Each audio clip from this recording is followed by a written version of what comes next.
Buenas tardes, estamos acá con la señora Odilia Martínez, que nos va a contar un poco su experiencia con la guerra, cómo la guerra ha marcado su vida y cómo se ha visto impactada por el fenómeno de la violencia en su vida. Primero empezaremos con una presentación de nuestra invitada, luego iniciaré yo un poco aclarando cuál es el sentido del curso, cuál es el sentido que teníamos con la clase y por qué queremos hacerle esta entrevista a ella y por qué es el relato de ella importante para la construcción de memoria dentro de lo que es el relato subalterno. Entonces, para darle paso a la señora Odilia, digamos que se presente. Buenas tardes, señora Odilia. Buenas tardes. ¿Me regala su nombre completo, por favor? ¿De dónde Martínez Pulido? ¿De dónde es su merced? De Peñón, Cundinamarca. ¿Cuántos años tiene? 72. Bueno, nos quisiera relatar un poco de su vida antes de comenzar con este curso. Pues sí. Bueno, ¿qué nos quiere contar acerca de su merced?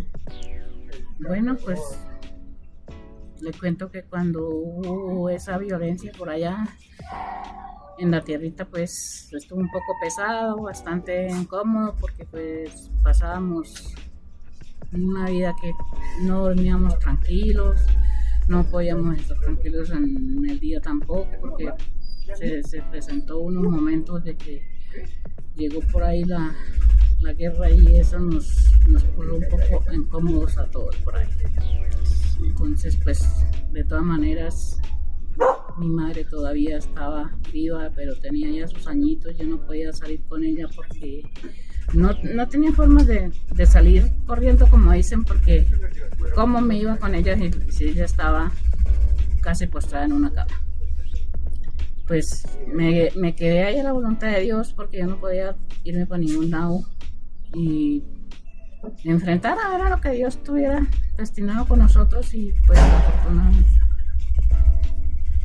de todas maneras, pues mi hija sí le tocó salir como desplazada de allá con sus hijos, porque ella tenía a sus niños muy pequeños y le tocó venirse aquí para Bogotá y durar mucho tiempo sin volver por allá ni nada. Pero yo sí me quedé allá por mi madre, porque yo sí pues no podía salir con ella tan fácil y enfrenté, pues como dicen, por ahí pasaban y me hacían advertencias de que si de pronto llegaba a suceder algo grave, que nos tocaba salir y dejar todo botado. Pues yo dije, lo que Dios tenga destinado, porque qué más.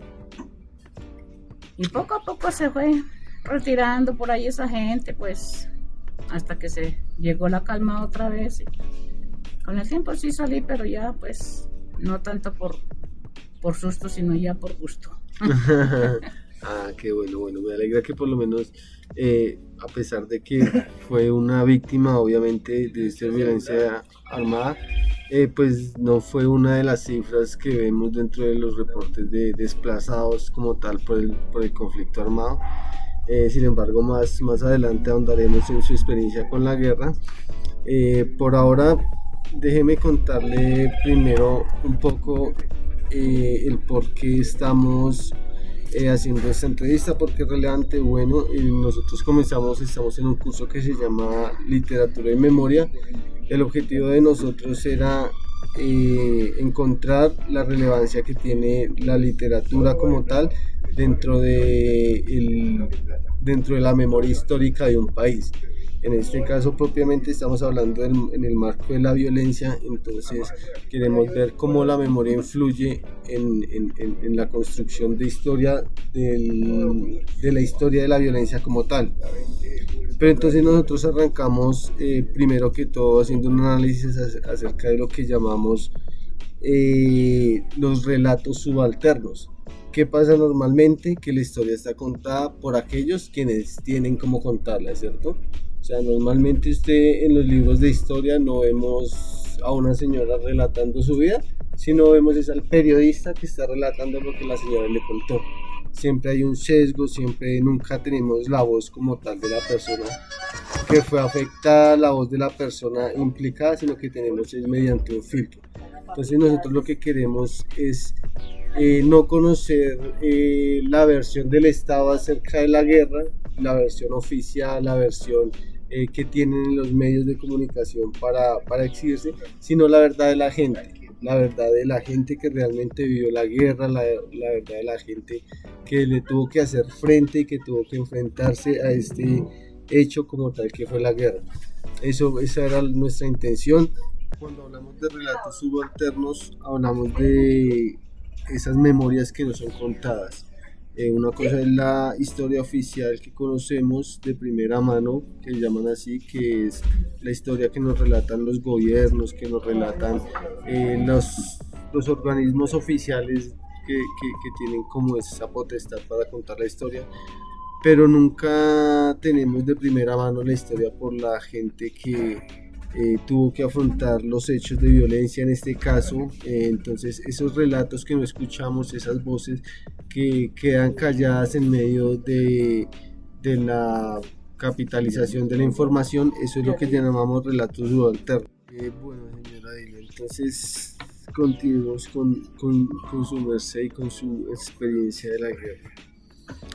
¿A qué edad comenzó su merced a ser consciente de que en su entorno había guerra? Como a los 58 años. ¿Tenía su merced cuando se comenzó a dar cuenta de la guerra? Antes no había experimentado su merced lo que era la guerra.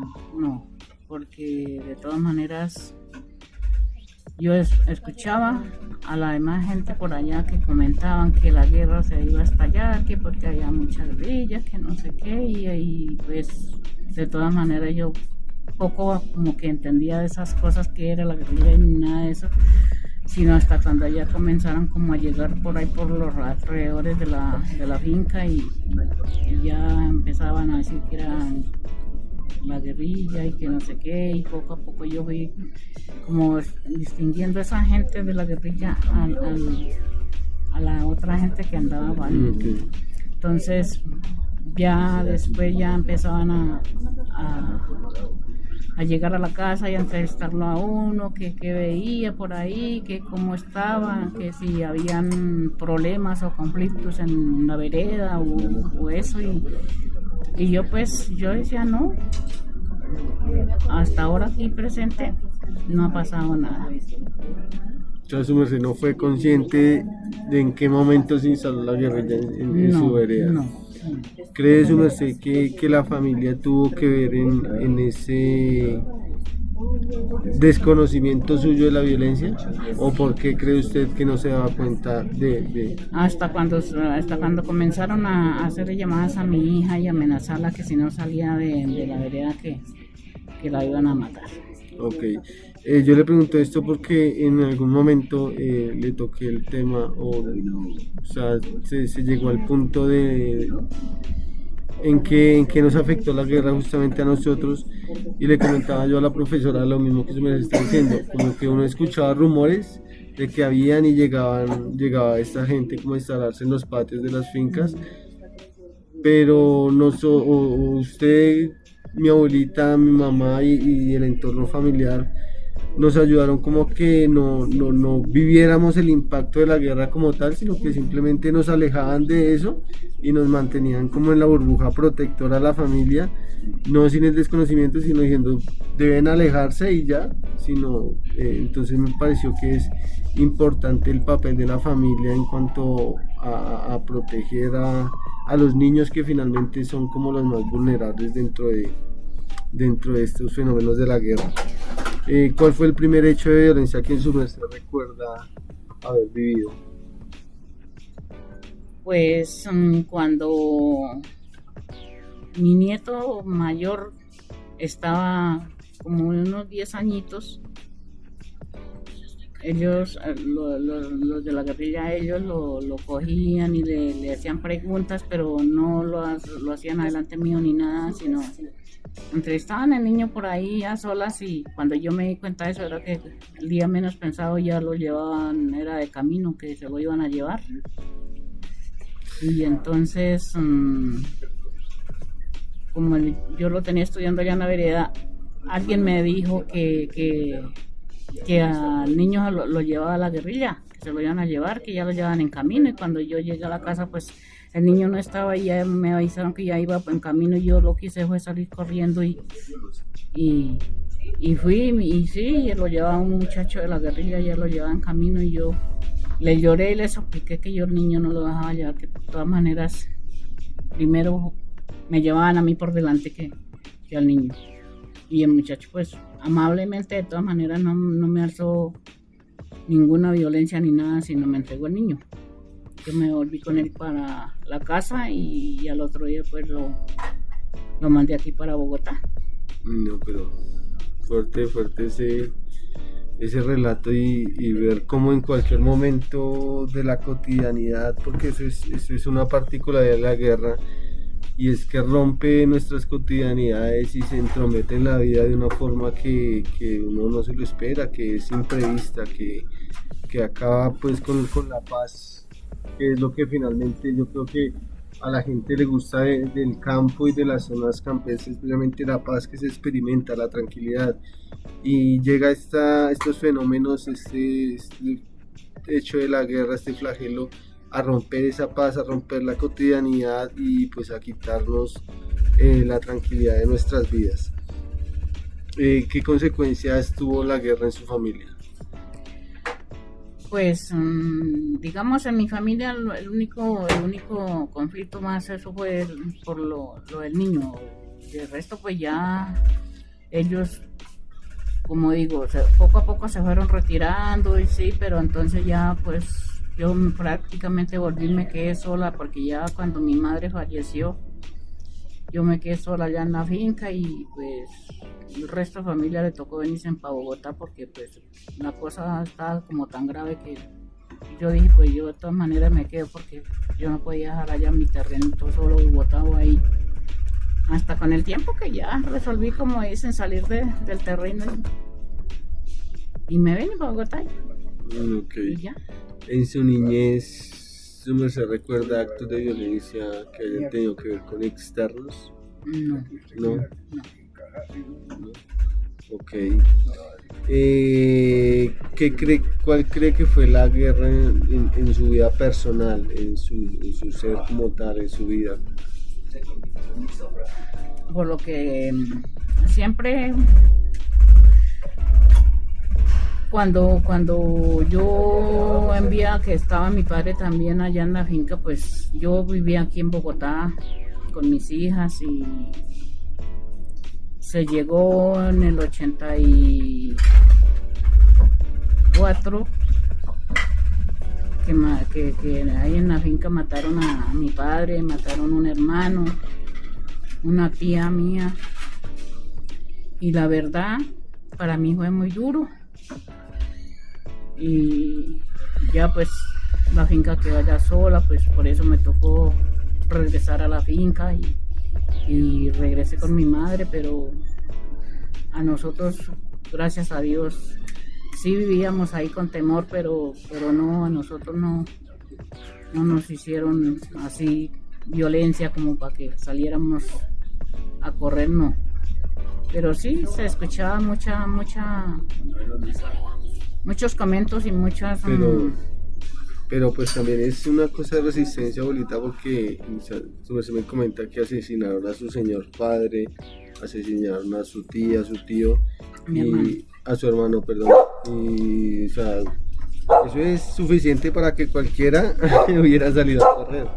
Pero yo creo que fue una cuestión cuestión de resistencia, de saber que usted tenía ahí su vida y su mamita tenían ahí su vida. Sí, yo volví a la finca, pero como dicen, yo me tomé todo el valor de mi vida y me enfrenté allá a la finca hasta que volví y me radiqué allá a la finca a trabajar y con mi madre y salimos adelante las dos y pues ya con el tiempo ya mis hijas iban a visitarme y ellas me daban el apoyo, me daban moral de que me estuviera ahí hasta cuando ya por mi propio gusto, como dicen, salí del terreno y me vine para Bogotá. Bueno. ¿Cómo sobrellevó su familia los hechos de violencia que la atravesaron? Pues duro porque de todas maneras mis hijas, por ejemplo, y mi compañero de vida, pues ellos se vinieron para Bogotá primero que yo y yo pues de todas maneras me quedé solita allá y no, ya como dicen, me vi como ya muy agotada de salud también y por eso me resolví más bien salir del terrenito y venirme. O sea que en cierto modo lo que ocasionó la guerra en su familia fue la fractura, los desunió. Sí, porque ya no se podía, prácticamente ya no se podía estarse uno más así como tranquilo y ni nada, y resolví más bien venirme para la ciudad. ¿Cómo le ha ido acá en la ciudad después de estar amañada pues a su tierra, a su lugar de nacimiento, pues a sus raíces? Pues bien, de todas maneras bien, porque me radiqué aquí al lado de mis hijas y ellas me dieron apoyo, me dieron mucha moral y a través de eso pues salí adelante y aquí estoy en la ciudad haciéndole todavía fortaleza a la vida, porque no hay más, porque la vida continúa hasta donde Dios lo permita. Sí, señora, así es. ¿Qué es lo que más extraña de su tierra?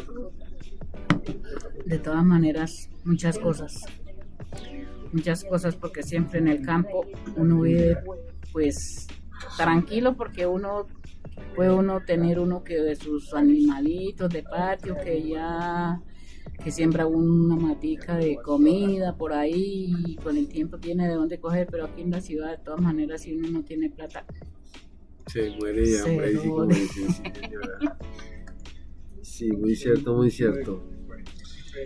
Pero y ese es uno de los grandes, o sea, esa respuesta es muy común cuando se hace esta pregunta de qué es lo que más extraña, es la accesibilidad a la comida.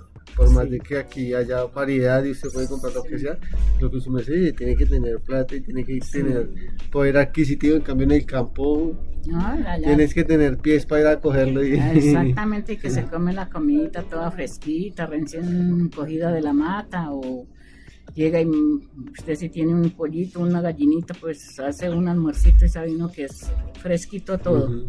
Sí, en cambio no, aquí en la ciudad uno consigue muchas cosas, pero ya un poquito reposadas y sí, claro. Ya no es igual que y todo de paquete. Sí, señor, así es. Señor. ¿Cuál cree que fue su merced el modo de resistencia? O sea, su merced se quedó allá, su merced siguió trabajando, pero ¿cuál fue su modo y qué herramientas y qué la impulsó a quedarse allá en la tierra? Por el amor a la tierrita, porque allá nací, allá me crié, allá me dieron mi estudio, lo poco o mucho que mi padre me dio de estudio, porque casi no fue mucho, pero amor a todo allá, porque tenía mi familia y sí, para mí me dio duro, pero de todas maneras ya, de verme sola pues me tocó. Sí, claro. Me tocó salir de allá. Bueno, pues la salud ya no me ayudaba mucho. Ya no le daba para trabajar solita la tierra, claro. Su merced nos relataba algo de la muerte de su padre y de su hermano. ¿Eso fue por los grupos armados? Pues la verdad no supe muy bien sobre eso, pero sé que unos familiares del que acabó con mi familia sí estaban en la guerra. O sea, tenían que ver con ellos tenían cosas de territorio, de poder, o fue envidia, fue cuestión de... Quién sabe cómo sería, pero de todas maneras ellos sí tenían hermanos en la guerrilla. Ok. Bueno, terminamos esta sección de la entrevista como tal, de las preguntas a la señora Delia. Desde este momento para adelante comenzaremos lo que es un ejercicio, digámoslo, de transmisión de lo que fue un poco el curso de literatura de memoria. Le voy a abordar con la señora Delia, con mi abuelita, unos temas que son más o menos los temas que abordamos en la clase, que tienen que ver con ciertos aspectos de la vida que son atravesados por la guerra y que son usados como forma de resistencia. Entonces voy a hablarle un poco de estos temas, un poco de estos ejes fundamentales de la vida, y haremos unos ejercicios de pues lo que ella vaya entendiendo conforme los temas. Se irá haciendo un ejercicio de elaboración artística, lo que ella prefiera, sea cantar, sea dibujar. Entonces procederemos a esta parte. Bueno, uno de los ejes fundamentales para nuestro curso como tal es el informe de la comisión, el libro de la Comisión de la Verdad. ¿Conoce usted la Comisión de la Verdad? No muy bien. Bueno, digamos que la Comisión de la Verdad es un organismo estatal, una institución creada para la recopilación, organización y difusión de la información que tiene que ver con la guerra. ¿Esto qué quiere decir? Que son ellos los encargados de hablar, digamos, con las víctimas, tanto con las víctimas como con los victimarios de los hechos de violencia. Porque digamos que el objetivo de ellos es obtener datos de qué hechos de violencia ocurrieron, cuándo ocurrieron, dónde ocurrieron, a quién le hicieron, quién fue el grupo que los hizo y un poco los motivos por los que lo hicieron. Ese es el trabajo como tal de ellos, recopilar esa información, pues como le digo, al margen del conflicto armado, de lo que es la guerra la guerra interna colombiana. Pero entonces digamos que ese es el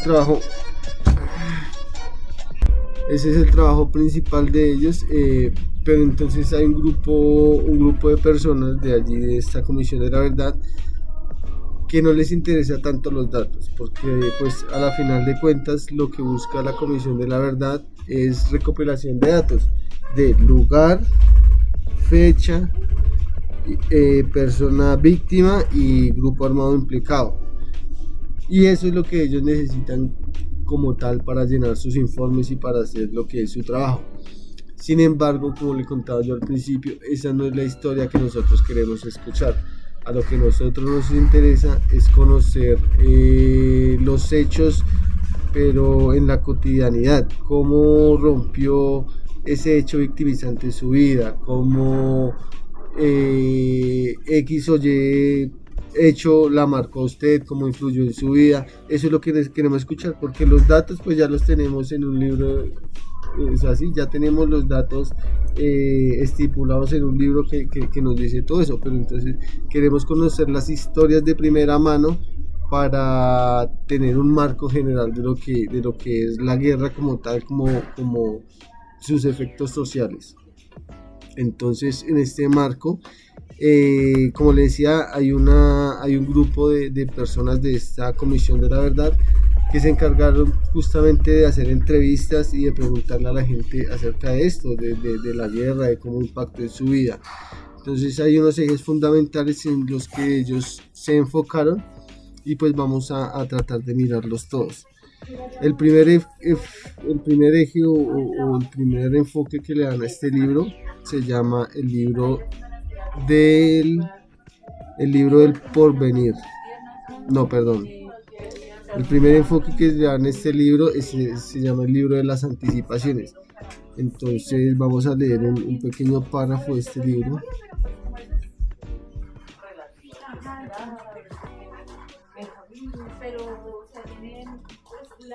Decimos: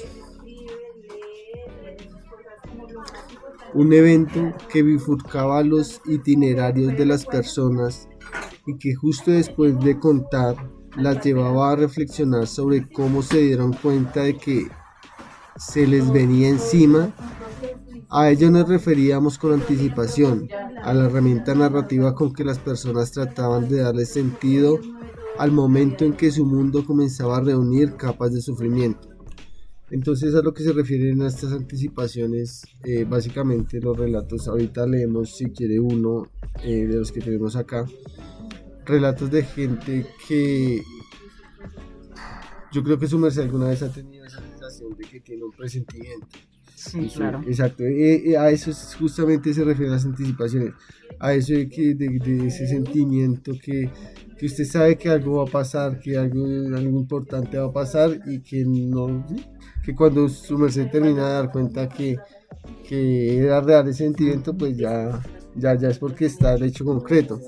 Entonces a eso se refería y habla justamente de los momentos, el momento justo antes de que la gente se diera cuenta de que se le vino la guerra encima, de que ese fenómeno de la guerra por fin lo había tocado, de que, digamos, no sé, en su caso nos contaba el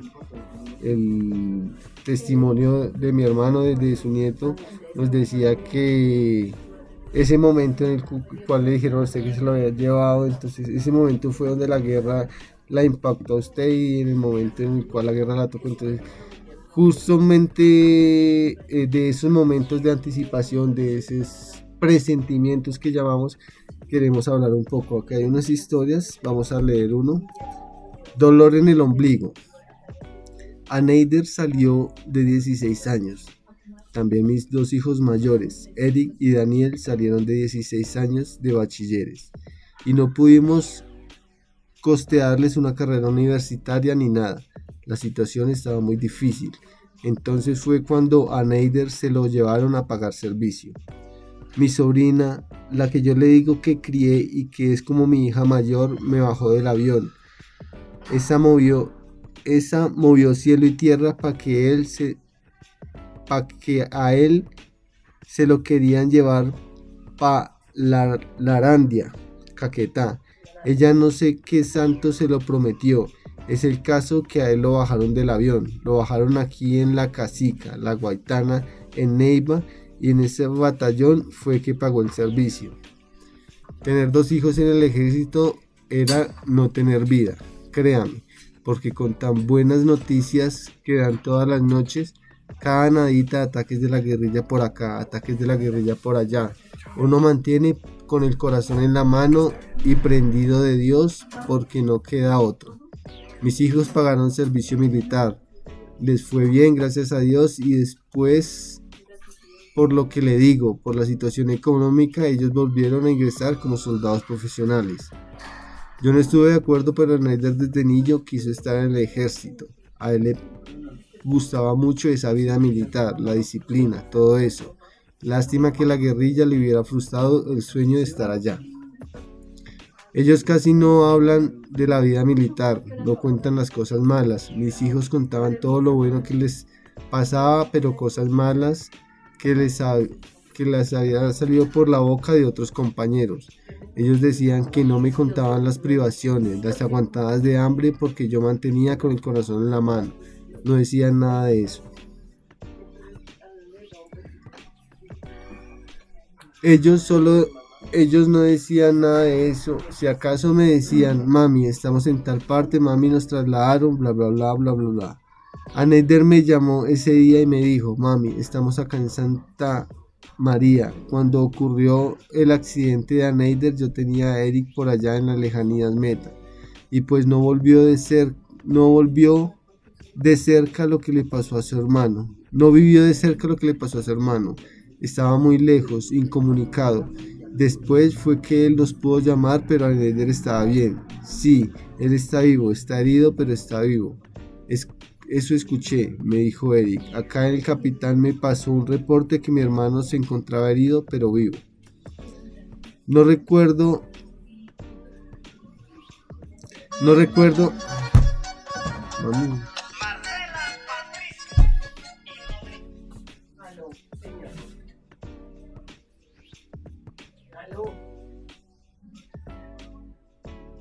No recuerdo si dijo estamos o llegamos. Estamos cansados, eso me dijo. Estoy en Santa Marta y estamos cansados porque llevamos patrullando no sé cuántos días. Mi amor, cuídese porque dicen que allá es peligroso. Confiemos en Dios que nada nos va a pasar, mami. Como a los 5 días, como a las 5 de la tarde yo tenía una angustia. Me decía, Dios mío, ¿será que le va a pasar algo? ¿Se va a morir? Alguien se va a morir en mi familia, me duele mucho el corazón. Servimos la comida como a las 7 u 8 de la noche. Empezaron a pasar los helicópteros. Yo no recuerdo la hora exacta, la verdad es que no la recuerdo. Sé que eran las 9 de la noche cuando le dije al papá de mis hijos, a Neider, tengo mucho dolor de ombligo, me duele el ombligo. ¿Cómo que le duele el ombligo? Yo no sé qué me pasa, me duele el ombligo. Es como si algo le estuviera pasando a alguno de mis hijos, y ni modos de llamarlos porque no sé a dónde. Lo único es decirle a Dios que me los cuide, que me los proteja. Ese dolor es algo que yo nunca volví a sentir y que no quiero volver a sentir. Es algo que no me explico por qué. Si es la conexión de uno con el hijo cuando nace, con el cordón umbilical. No sé si tiene que ver con eso. Yo esa noche no dormí, me la pasé sentada acá. Yo no hacía sino mirar el cielo y las estrellas y orar y orar. En hip hop era que la emisora que cogía. No decían nada de noticias, nada, solamente era música y música. Y yo esperé y esperé. A las 5 empezaron a dar informaciones de Santa María que habían sido asaltados, que había habido un asalto. Entonces, si se da cuenta, lo que nos relata acá es Sí, justamente ese momento en el cual ella tiene ese presentimiento, esa sensación de que algo malo está pasando. Entonces, me gustaría, su merced, si tiene algún relato así parecido de un presentimiento semejante, que nos lo relate. pues sí, la semana pasada, y- como a las 3, casi sobre 4 de la mañana, yo estaba en mi cama, pero no estaba dormida, tampoco estaba despierta. Y yo sentí que algo, me mandaron como una bolita así pequeña, como era una contra, me la mandaron hacia donde yo estaba, pero con un chorro de humo negro, negro. Okay. Y en el momento, y yo, entre el sueño yo vi que era mi suegra Mercedes. Y yo me desperté en ese mismo momento, cuando yo la vi a ella, yo me desperté y yo dije, pero ¿por qué, Dios mío? Yo miré a ver si era que era verdad o era un sueño. Y ella pues lamentablemente estaba agonizando en esos momentos, tal vez porque ese día ella murió.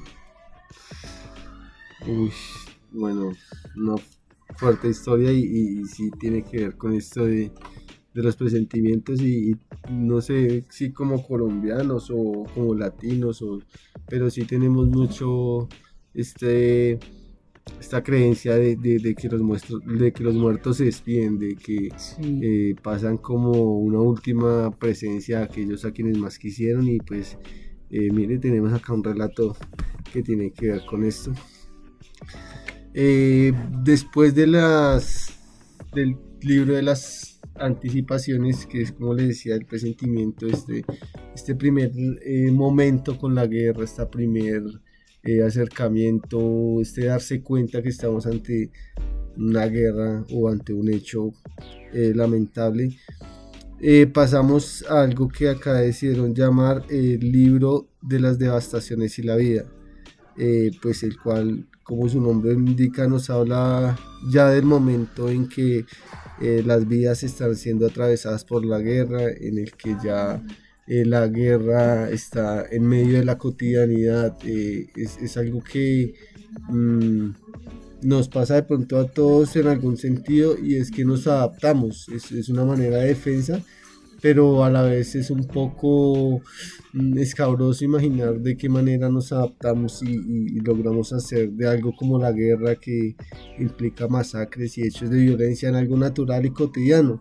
Y como le digo, está bien en el modo como medio de defensa para no atormentarnos la vida pensando en esto, pero lo terminamos volviendo en paisaje y en algo cotidiano y algo normal, y pues no es como la idea. ¿Qué opinas, Mercedes, de esto?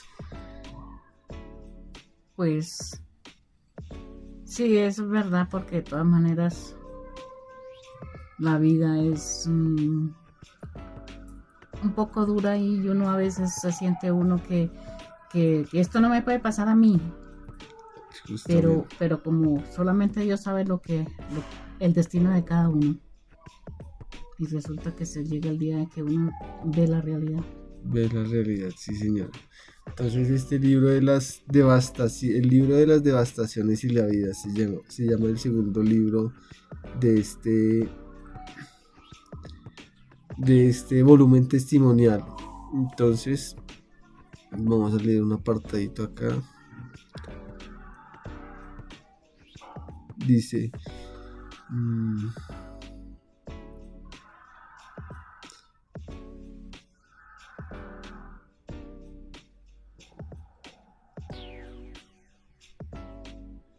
como se planteó en la introducción general, el libro de las devastaciones y la vida se concentra en las experiencias de violencia que bifurcaron las trayectorias vitales de las personas y las comunidades. Estas historias recogen la vivencia del sufrimiento, pero no se centran necesariamente en él. Por el contrario, relatan la forma como esos eventos catastróficos se incrustaron en la cotidianidad, en la existencia humana. Como se anticipaba, esto es lo que hemos llamado escucha un gesto de porvenir. Escucha de gesto de porvenir, es decir, una escucha que no mira exclusivamente hacia atrás, hacia el dolor que destruía, sino también hacia lo que dicho dolor pudo haber edificado como un atisbo de resistencia y vida. Entonces acá nos dice que a pesar de estar viviendo en medio del dolor y de la situación, como pueblo colombiano siempre hemos sido capaces de levantarnos y de ver la luz al final de la oscuridad. Entonces vamos con uno de los relatos de acá. Mensajes de la Sierra se llama. Sostuvimos 2 encuentros con mayores aruacos. Su cosmología y filosofía nos ofrecieron otras miradas sobre la violencia, la paz, la reparación y el perdón. Los fragmentos de estas conversaciones se presentan a continuación.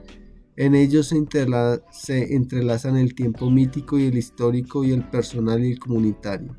El primero de estos encuentros fue en Pueblo Bello. Desde ahí comenzamos a caminar y conversar, caminando la palabra, por el territorio de la Sierra Nevada de Santa Marta. Hermes, un indígena que de joven había sido traductor de Biblias, nos traducía al Mamo Evangelio. Este no pronunciaba palabra alguna en español, solo en Iku. Entonces acaba como la entrevista que ellos le hacen a uno de los mamos de la Sierra Nevada de Santa Marta. Están en un espacio muy sagrado para el pueblo aruaco, muy visitado. Este es un lugar del encuentro, un espacio del diálogo. Cuando las piedras aún hablaban, llegó una temporada en que todos querían ser sagrados y que todos escucharan lo que dijeran. Las piedras lo que querían era buscar quién gobernara la tierra.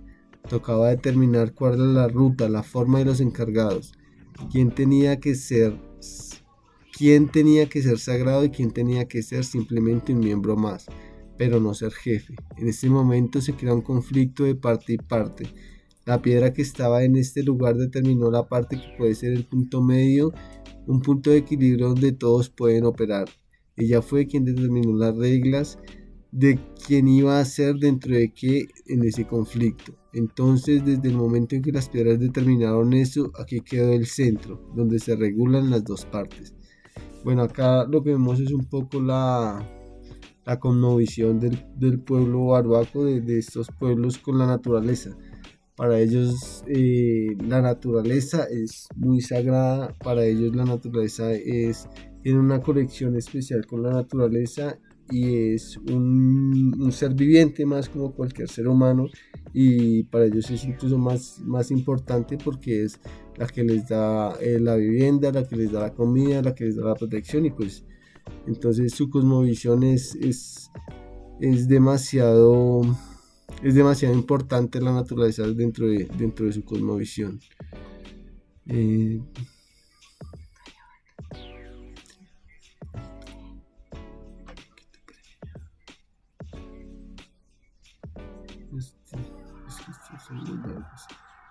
Bueno, la tercera parte de este libro habla de...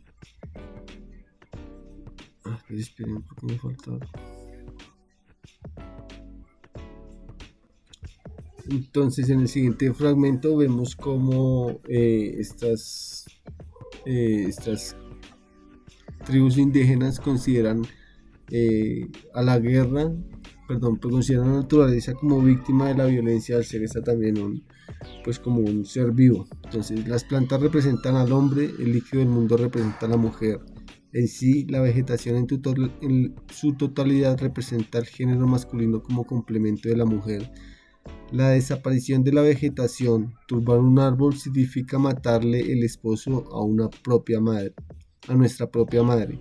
En este sentido es la amenaza. ¿Sí? ¿Sí es lo que está diciendo? Las plantas representan al hombre, el líquido del mundo representa a la mujer. En sí, la vegetación en su totalidad representa al género masculino como complemento de la mujer. La desaparición de la vegetación, turbar un árbol, significa matarle el esposo a nuestra propia madre, o sea, a la madre tierra. Entonces, en ese sentido de importancia de la naturaleza para ellos y el impacto obviamente de la guerra. Castigar a la naturaleza es una manera de acelerar el desequilibrio de lo femenino con lo masculino. Esta es la amenaza directa, así lo interpretamos nosotros. En estos momentos el desarrollo es igual a la deforestación y claro, todos los árboles son importantes, pero hay diferentes niveles. Los árboles sagrados tienen otro espacio de intervención. Entonces aquí nos sigue hablando de lo mismo, de cómo la naturaleza se ve afectada pues al ser el espacio en el cual se invaden estos grupos. Su merced, dentro de su experiencia, ¿cómo cree que la llegada de estos grupos o la llegada de la violencia afectó su entorno natural como tal?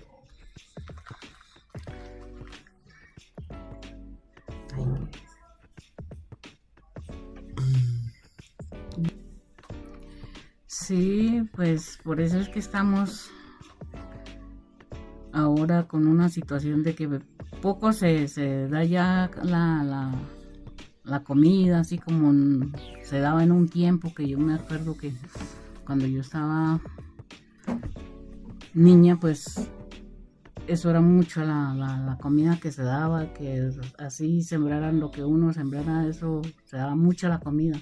Ya hoy en día, si así sea con abono o esto, ya la comida no está igual, porque la tierra ya está muy acabada por culpa de muchas manos criminales. Entonces, debido a eso, por eso es que también tenemos una situación pésima. Pero cree que eso tiene que ver directamente con el conflicto armado. Sí, claro, y ahí para acá empezó a deteriorarse todo, porque pues ellos comenzaron y se siguió con la demás, con la explotación de los recursos del ser humano, que va acabando poco a poco con lo poco que queda. Sí, señora, con este regalo que nos dieron le estamos acabando, desafortunadamente. Bueno, entonces esto es un poco lo que va el libro de las devastaciones, es el impacto como tal de la guerra en los espacios, en la vida, en la cotidianidad. La naturaleza obviamente es uno de los principales afectados. También vemos fracturados cuestiones como es el tiempo en la guerra se ve fracturado porque pues estamos acostumbrados a una realidad, a una temporalidad del campo, y digamos para las personas desplazadas llegar a una ciudad que está todo el tiempo en convulsión de movimiento y todo es acelerado y todo es de afán y todo es sí, señor. Yo le preguntaba al principio un poco por su experiencia por la ciudad, por eso, porque es un ritmo de vida diferente. Claro que sí, para mí fue duro, porque de todas maneras uno al principio que llega del campo a una ciudad es duro, porque uno pues extraña uno muchas cosas del campo. El campo es muy lindo, la ciudad también, pero lo que yo digo, uno en la ciudad, si no tiene uno un trabajo para que haya platica, se jode uno porque ¿qué? ¿De dónde va a coger si no tiene de dónde? Sí, señora, exacto. También afecta los cuerpos, obviamente, mucha gente que fue afectada en su salud por la guerra, no sé, con minas quebrapatas, con Sí, torturas, con todas estas cosas que afectan directamente a nuestro cuerpo. Las mujeres son muy violentadas en la guerra, son eh, uno de los principales motines, por decirlo así, una de las violencias más atroces que podemos experimentar, pero pues la guerra no mira género ni mira nada, sino que simplemente va arrasando con con lo que lo... pillen. Exacto, sí señora. Bueno, el tercer Tome agua. libro, la tercera parte de este libro del volumen testimonial es el libro del porvenir. Entonces en este libro lo que tratan de hacer es precisamente eh, narrar lo que la gente espera después de la guerra, cuál es su noción de futuro, qué esperan para el futuro y como le decía hace un rato, resaltar justamente ese valor que tenemos como pueblo de, a pesar de la guerra, a pesar de las circunstancias, tener la esperanza de un futuro y de que el futuro va a ser mejor. Entonces dice, las comisiones de la verdad reciben su mandato en un momento intermedio entre el pasado que investiga y las expectativas e ilusiones sobre el futuro precisamente. Las comisiones de la verdad reciben su mandato en un momento intermedio entre el pasado que investiga y las experiencias e ilusiones sobre el futuro. Precisamente una de las reflexiones más importantes del tomo testimonial tiene que ver con ese porvenir. ¿Qué expectativas de transformación puede haber en un país aún en conflicto? ¿Se puede hablar del mañana? Algunos podrían afirmar que no, y menos en un informe final de esta naturaleza que busca darle un orden y una explicación al pasado. Sin embargo, el libro del porvenir se pregunta justamente por aquello que permite imaginar lo que viene y por sus retos, mas no por ello que trata una pregunta sobre el futuro. Por el contrario, se trata de entender cuáles son los recursos sociales y culturales que comunidades concretas tienen a la mano para imaginar el porvenir desde la cotidianidad de su presente. Entonces, aquí nos vamos a centrar, como lo dice este pequeña introducción, en cuáles son esas cotidianidades que nos ayudan a hacerle frente a la tragedia, como le decía en un momento, a la guerra, cuáles son esas acciones que nos ayudan a seguir adelante. Entonces su merced, digamos, en estos momentos en que tuvo que enfrentarse al hecho de la guerra, ¿qué parte de su cotidianidad tenía como para hacerle frente a esa realidad y seguir su vida normal, seguir tratando de vivir tranquilamente en medio de esta zozobra? Bueno, pues el motivo, primero, mis hijas. Segundo, mis nietos.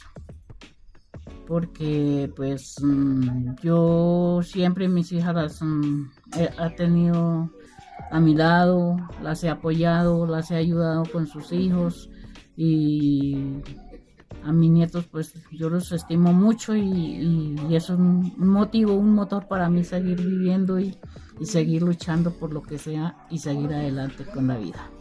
Perfecto, y yo creo que ese es muchas veces el motor de muchas personas que justamente tienen que enfrentarse no solo a la guerra, sino a diferentes vicisitudes de la vida, diferentes hechos, porque la vida, pues como sabemos, no es estática, siempre va en movimiento y siempre se nos presentan circunstancias que no están bajo nuestro control. Sin embargo, pues hay que buscar la mejor manera de hacerles frente y de sacar de toda circunstancia un provecho y una lección.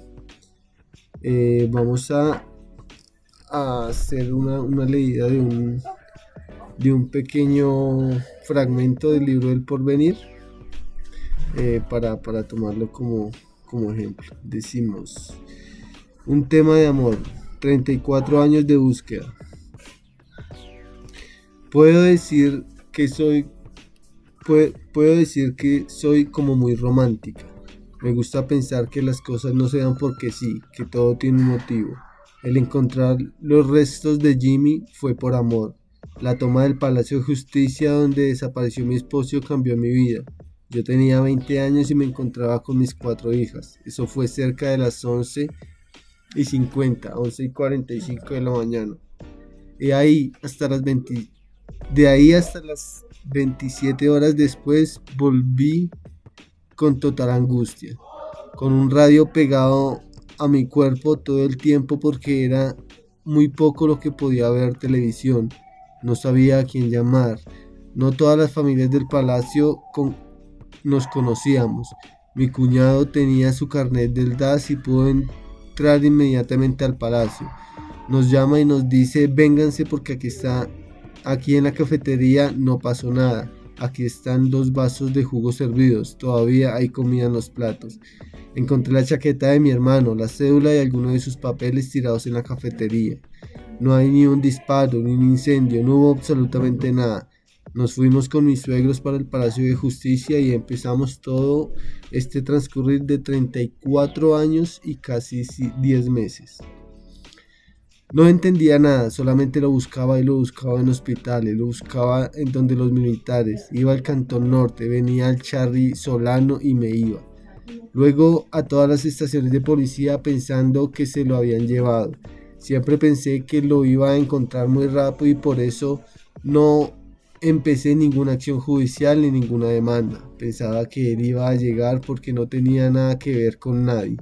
Él era un maestro de la cafetería, un mesero de la cafetería del palacio. Mis cuñados, mis suegros y amigos empezaron esa búsqueda también en los hospitales. Nos encontrábamos en las noches para contarnos qué había sucedido o nos encontrábamos ahí en medicina legal para contarnos qué había pasado.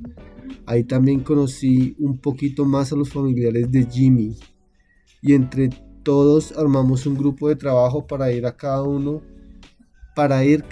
de frente, de lado o quedarnos ahí. Con muchos de los familiares de los otros desaparecidos nos identificamos en la puerta de medicina legal. Cuando los buscábamos nos preguntábamos de dónde trabajaba esa persona que estábamos buscando. Decíamos en la cafetería, es esta. Y ahí nos empezábamos a conocer en la puerta de medicina legal y en las barandas que pusieron en la entrada del Palacio de Justicia. Logramos hacer contacto entre todos los familiares y darnos cuenta de que todos habían desaparecido, eran empleados de la cafetería.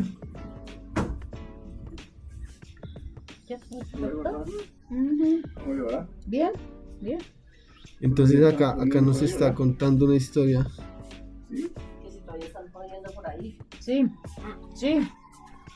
Acá nos está contando una historia de una familia que duró 34 años para encontrar los restos del esposo. La señora duró 34.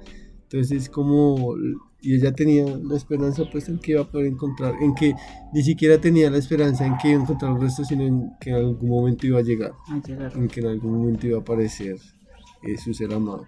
Y es desde la esperanza desde donde hace resistencia y dice no voy a emprender una demanda porque mi esposo va a llegar y va a aparecer y voy a saber de él. Entonces esos lugares de resistencia, su merced tiene alguno específico. Pues sí, de todas maneras, cuando faltó mi familia que se la llevaron, desgraciadamente, como dicen, pues yo no podía creer que eso era verdad, porque yo decía, no, 3 seres queridos para mí no se la han podido llevar así de esa manera, pero afortunadamente, como dicen, que no encontraron más gente ahí en la casa y si no se los llevan a todos, pero para mí fue muy duro y es una experiencia que yo nunca he podido olvidar porque era lo único que yo tenía y pues me tocó aguantar muchas cosas y batallar. ¿Y cuál fue su lugar de resistencia? Pues de todas maneras yo me tocó hacer muchos papeleos, averiguar muchas cosas y mis hijas pequeñas, pues yo por mis hijas me tocó luchar y salir adelante y superar todo ese momento tan difícil que fue para mí. Ok, entonces digamos que el lugar desde donde su merced se paraba eran sus hijas, el amor por sus hijas la Mis hacía. 2 hijas que estaban pequeñas y yo Ok. por ellas tenía que luchar como fuera. Perfecto. Bueno.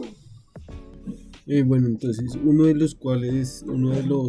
estas aristas desde las cuales la gente ha hecho resistencia y que ha sido muy importante para la reconstrucción de la memoria histórica y la reconstrucción de las vidas de las personas como tal, que son las principales afectadas, son las memorias sonoras. Entonces, pues con memoria sonora nos referimos a todos aquellos sonidos que puedan hacer referente, todos estos sonidos que nos traen a la memoria un recuerdo. Entonces, digamos, si usted escucha un pajarito y se acuerda de allá cuando usted estaba en su finca, o los perros latiendo, o qué sé yo. Entonces, en los textos que leíamos acerca de este tema nos encontramos con que mucha gente en su cotidianidad escuchaba una canción y le recordaba al ser querido, al ser que habían perdido en la guerra. Entonces, ese recuerdo evocado por un sonido, por una canción específica, incluso muchas veces nosotros tenemos eso de que escuchamos una voz sin que la persona esté presente. Entonces, esos sonidos hacen parte de esta memoria sonora. Muchas canciones han sido creadas para recordar a seres queridos que fueron víctimas de la guerra, y muchas canciones que son protesta como tal, oponiéndose al tema del conflicto armado, y todo este cúmulo de memorias musicales, de actos sonoros que generan una resistencia o un mecanismo de la gente para sobrellevar la guerra, pues es lo que nosotros llamamos como memorias sonoras y musicales.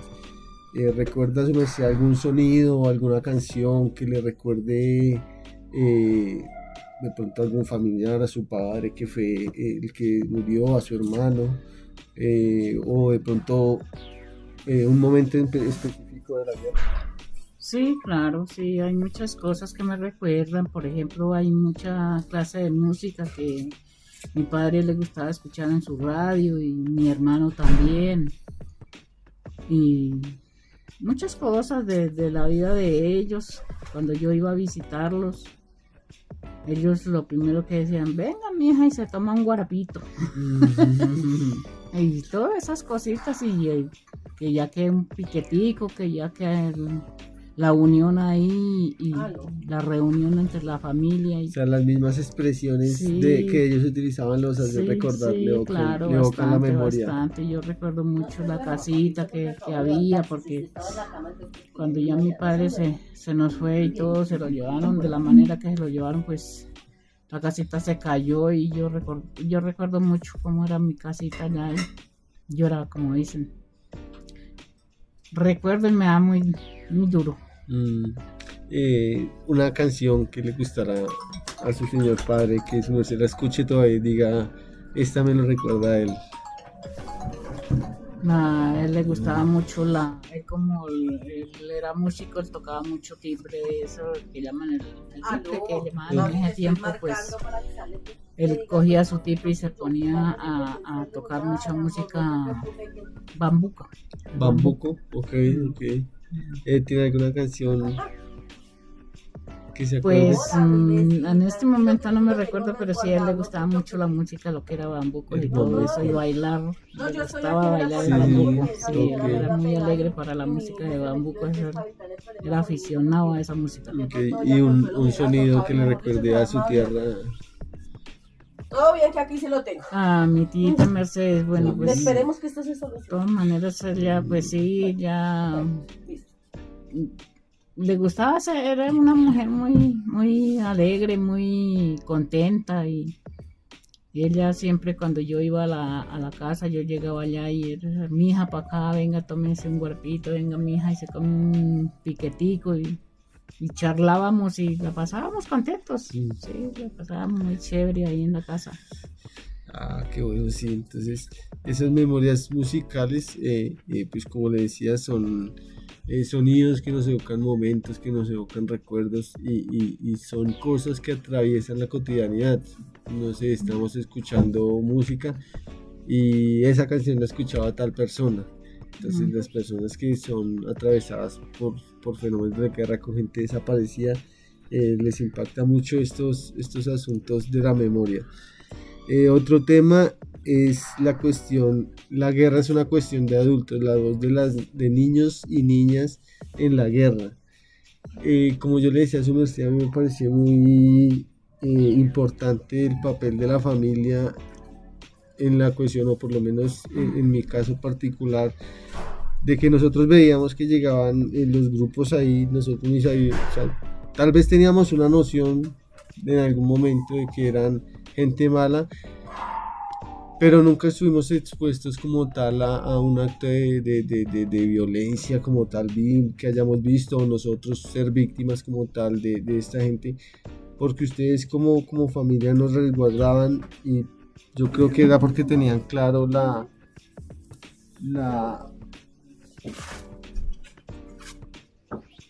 la fragilidad que tenemos como niños. ¿Cuál cree su merced que es el papel de los niños en la guerra?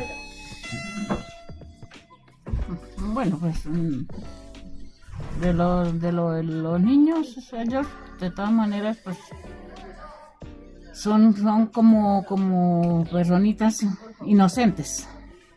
Ellos pues pueda que entiendan, pero uno de pronto uno cree que ellos no entienden porque están muy pequeños todavía, pero sí se dan cuenta de lo que sucede y ellos tratan de entender y hacen preguntas y uno pues les contesta de acuerdo a la pregunta que ellos le hagan a uno y ellos ahí pues van dándose cuenta de la guerra. Una de las cuestiones del testimonio de los niños y las niñas es que no se tiene en cuenta. O sea, como que no es importante el testimonio del niño porque no es relevante. El niño se estima mucho. Sin embargo, me parece, como le decía, yo hablo desde mi lugar de privilegio, que fue tener una familia protectora que me resguardaba de la violencia. Pero hay mucha gente que no tuvo la oportunidad o tuvo que incluso que perder a su familia siendo niños. Entonces, ¿qué cree su merced que puede cumplir la familia o el Estado con los niños en medio de la guerra? ¿Cuál es el papel que su merced cree que deben cumplir? El Estado y la familia con los niños. Bueno, pues en mi consentimiento yo digo que pues los niños ellos no deben de involucrarse en la guerra porque pues son niños y ellos poco entienden de eso, pero entonces eso es lo que trata uno de como adulto, tratar de que los niños no estén involucrados en ese tema. Sí, señora. Bueno, hay un tema que toca mucho a las mujeres, sobre todo a las mujeres, porque es el tema de los recetarios y de las recetas, las comidas que solían compartir. Digamos que la mesa, el sentarse a comer es algo que siempre se ha hecho en familia y es algo que con la guerra se rompe, por lo que su merced nos decía ahorita de que su familia se fracturó. Después de esos hechos de guerra no pudimos volver a sentarnos en familia a compartir una cena como lo hacíamos en los momentos cuando vivíamos todos juntos. Entonces estos momentos en los cuales las madres de casa, las matronas, se sentaban a cocinar y a compartir alrededor del hogar y de la comida, es uno de los estrategias que hemos usado también para asimismo recordarlos. Se sientan grupos que tiene familia víctima del conflicto a compartir un café, un pan, una receta de la tierra y a contar cómo fue su vivencia con la guerra. ¿Tiene su merced, algún plato que su merced recordara que hacía, que ya no puede hacer por el desplazamiento? Pues sí, muchas cosas. Por ejemplo, cuando estábamos allá todos reunidos en casita, en la finquita, ya pues eso, mi padre, él era un señor que él era un señor que él tenía mucha gente de amigos y todos los fines de semana se reunían que a jugar tejo, que vamos a hacer un almuerzo, que con carne, que con gallina. Y eso era, mejor dicho, de 20 personas para arriba y qué bueno que ya que cervecita, que guarapito, que una cosa y que otra y que a jugar tejo y la pasábamos muy rico, para qué, muy chévere, en familia, con amigos y todo y amigas y eso la pasamos feliz, esos momentos sí los recuerdo mucho. Mm, ok, entonces digamos que estos recetarios o estos momentos de la mesa y la comida son muy importantes en el momento de recordar, como le digo, a las víctimas del conflicto.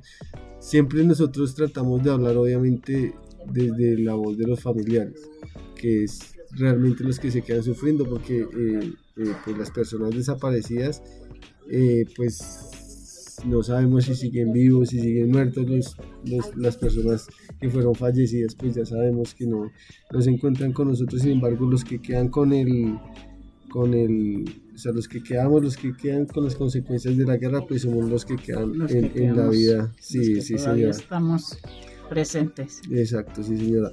Retratos de la memoria.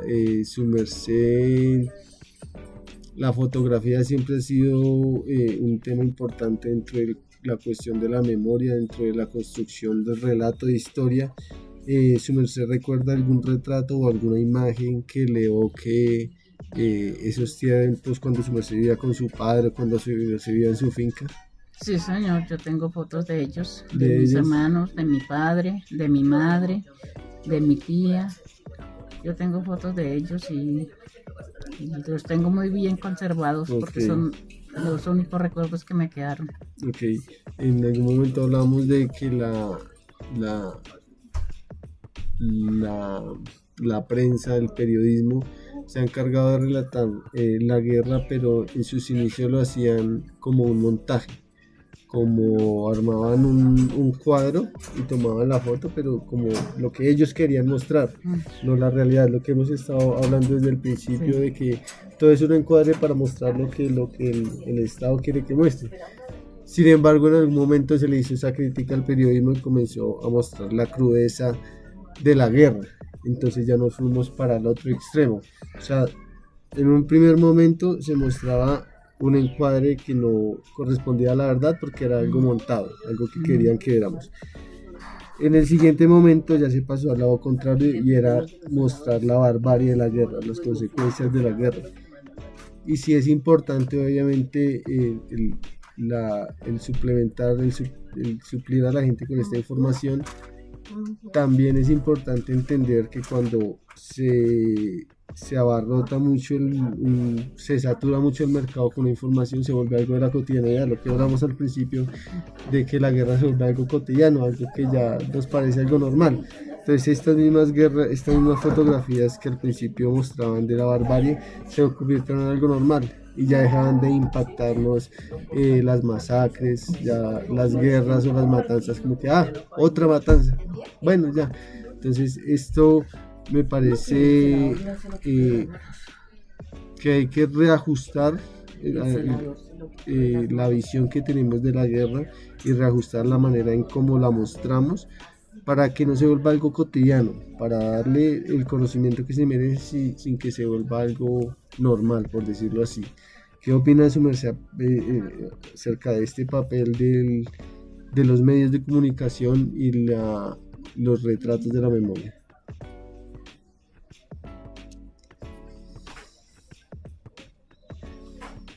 Sí, pues de todas maneras, por ejemplo, yo no he podido olvidar ni se me ha podido ir de la memoria, como dicen, en la forma como masacraron a mi padre y a mi familia y todo eso, con esa forma de la violencia, porque ellos no eran personas violentas con nadie ni nada, sino que no sé por qué lo harían, pero la cosa como los acabaron es muy triste para mí. ¿Cree su merced o sería capaz su merced de ver una foto de ese momento, una foto de esa imagen? Bueno, de esa imagen de ellos sí no tengo fotos. No, pues le pregunto si sería su merced capaz de verla. Pues sí, porque yo cuando ellos los acabaron y esto, y a mí me avisaron ya, cuando yo fui a ver si era verdad, a ellos ya les habían dado sepultura porque ellos los mataron, decir el sábado en la noche, y hasta el lunes yo pude ir a ver Okay. qué era lo que había pasado, pero ya ellos les habían dado sepultura porque ellos quedaron muy acabados en la forma a como los acabaron a plomo, entonces no los podían demorar. ¿De qué manera cree su merced que pudo? Porque yo me imagino que la imagen como tal es algo turbia, algo pesada. ¿Qué modo su merced cree que podía representar eso sin mostrar la masacre? ¿Cree que habría algún modo? Sí, en la forma como me contaban, porque yo como no los vi, lo que le digo, no los vi a ellos cuando los acabaron, sino que me contaron como por la familia mía, que los vieron, que ellos fueron al levantamiento. Eso, ellos quedaron muy en particular mi padre y mi tía, porque a ella sí, la cara es que se la quitaron a punta de bala, le borraron toda la carita, y a mi padre, él quedó También irreconocible. sí, él quedó muy acabado en la forma como lo tirotearon y todo eso. Estaba... Okay. Pero mi pregunta iba hacia si su merced cree que hay otra forma de representarlo sin la imagen, o tiene uno que ver la imagen para sentir el horror del acto como tal. Pues como le digo, la verdad es que como yo no los vi, y yo cuento pues por lo que me contó mi familia, pero de todas maneras yo los tengo así en la mente, más o menos me imagino cómo quedaron. Y Sí. siempre alcanza a dar. Y sí, eso es duro para uno, eso es duro, porque en realidad en esos momentos yo estaba sola con mis hijas, pero ellas estaban muy pequeñitas, ellas eran unas niñas, por ejemplo, la mayorcita tendría como 10 o 11 añitos. Okay. Entonces, pues yo contaba con el apoyo de ellas porque era mi compañía. Pero por decir algo bueno que yo le digo, le comento esto, bueno, usted me va a ayudar a hacer esto o aquello, lo otro, no, a mí me tocó prácticamente solita con mi madre, porque mi madre estaba recién salida del hospital de un como diabetes que le dio, y yo a ella pues no la podía involucrar mucho por lo que ahora se estaba recuperando. Okay. Listo, entonces otro de los elementos que se han usado como para salir de... muchas gracias, señora Ira, por su entrevista, por permitirnos este espacio, por permitirnos conocer un poco de su historia, de su experiencia de vida, por contarnos y abrirse con nosotros en este espacio. Me gustaría, para terminar, hacerle algunas preguntas acerca de lo que tiene que ver finalmente con el sentido de la clase. ¿Cree su merced que puede haber con este trabajo de la Comisión de la Verdad reparación en las víctimas? Pues sí, de todas maneras, pues me gustaría que eso hubieran reconocido algo de lo que fue la muerte de mi familia y todo, pero en esa época pues yo estaba sola prácticamente, y no, la verdad no pude hacer eso porque yo todavía poco entendía de esas cosas, entonces eso se quedó así, pero sí me hubiera gustado que eso hubiera De que le hubieran hubieran reconocido algo sobre eso. los hechos de violencia. Sí. ¿Cree su merced en el arrepentimiento por parte de esta gente, de los actores armados? Pues la verdad, poco creo, porque esa gente lo hacen en un momento de violencia y esto y eso, ya después de que cometan un error ya no hay arrepentimiento de nada. Bueno, yo le voy a plantear un caso de una persona. Supongamos que a su nieto su merced no lo haya podido salvar en el momento en que se lo estaban llevando y que haya terminado en las filas pues del grupo armado que se lo iba a llevar. Él estando en las filas de ese grupo armado le hubiera tocado seguir órdenes. Entre esas órdenes iba a estar, no sé, hacerle daño a la gente, matar gente, bueno, en X órdenes. ¿Qué opinaría usted en caso de que le hubiera tocado seguir órdenes bajo esos conceptos y en esas circunstancias? Pues la verdad yo pensaba muchas cosas. Yo pensaba y aún todavía pienso de que donde se lo hubieran llevado, pues que hubiera sido una cosa de que por decir que estuviera vivo todavía por allá con esa gente. Él estaría, mejor dicho, una persona hecha. Sí, un criminal, sería otra persona. Sí, un criminal, porque a eso es que ellos se lo llevan por allá. Pero su merced no lo consideraría como víctima del conflicto. Claro que sí. Y victimario al mismo tiempo. Sí, ¿Y claro no cree que él tendría la oportunidad de arrepentirse? Pues de pronto sí, pero como él era tan rebelde de cuando pequeño. Pero No, yo él digo, no. Un ejemplo de otro menos rebelde. Entonces, pues a ese punto es al que yo voy. De pronto la gente, las personas que fueron parte de la guerra, pues nunca quisieron pertenecer allá. Finalmente terminan siendo tanto víctimas como victimarios, terminan siendo, valga la redundancia, víctimas del mismo conflicto armado.